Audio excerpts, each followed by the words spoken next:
دین د پاک رسول پورې خندا کوي،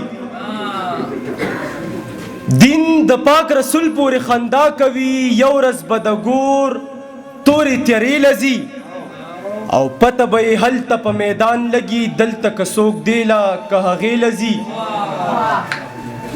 پته به یې هلته په میدان لګي، دلته که څوک دی لا که هغې لځي. دلته بې ازاره سړی نه چلی درمان لالا، دلته بې ازاره سړی نه چلی، دلته ازاري سړی کعبې لځي. مننه ډېره مننه. وایي دلته بې ازاره سړی نه چلی، دلته ازاري سړی کعبې لځي او حق د کونډو رونډو باندې عیش کوي. ربه دا سړی څنګه سجدې لځي؟ حق د کونډو رونډو باندې عیش کوي، ربه دا سړی څنګه سجدې لځي او تشې خزانې کړي د وطن زما. ګوره بیا لندن او امریکې لځي. مننه. تشې خزانې کړي د وطن زما، ګوره بیا لندن او امریکې لځي. مړي کې سنبالې کې او خښې کې بیا یې ښه په صدق جنازې لځي. مننه.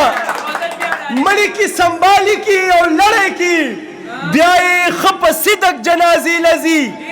او څوک دلته حرام او حلال پیژني، دلته کې پیسه ګورې پیسې لځي. مننه. دلته څوک حرام او حلال پیژني، دلته کې پیسه ګورې پیسې لځي. او دلته واکداران دي د ابلیس بچي، دلته چې پښتون لوی شي نشې لځي. مننه. دلته واکداران دي د ابلیس بچي، دلته چې پښتون لوی شي نشې لځي. او هسې نه په لاره چرته مړه نه شي، ښکلي پښتانه مې ترکیې لځي. هسې نه په لاره چرته مړه نه شي، ښکلي پښتانه مې ترکیې لځي. ته چې د چا ورته ودرېدلی نه یې، څنګه به څوک ستاسو دروازې لځي؟ مننه. ته چې د چا ورته ودرېدلی نه یې، څنګه به څوک ستاسو دروازې لځي؟ او ولې پښتون ته دهشتګرد وایي؟ کله به مو سوچ دغې کیسې لځي؟ ولې پښتنو ته دهشتګرد وایي؟ کله به مو سوچ دغې کیسې لځي؟ او دا خلک په سترګو ړانده شوي دي، نور که کتی نه شي نو ډیوې لځي. دا خلک په سترګو ړانده شوي دي، نور ته کتی نه شي نو ډیوې لځي. بیا وایي څنګه سمندر کوزه کې بند کما، څنګه سمندر به ټول کوزې لځي. بیا وایي دلته نن قربان ملنګ راغلی دی، ځکه یې دا خلک تماشې لځي. خبرې چې په سترګو کې دا نم څنګه راځي، د زړه پټې خبرې په قلم څنګه راځي. ریباره ته قسم تیر که چې دا کیسه رښتیا ده، زموږ رانې جونګړې ته صنم څنګه راځي. مننه. د دې سړي د لاسه پښتانه واړه جړېږي چې دا سړی توبې له تر حرم څنګه راځي. مننه. د دې سړي ایمان باندې والله که زه پوهېږم، په جرنده د جوارو کې غنم څنګه راځي.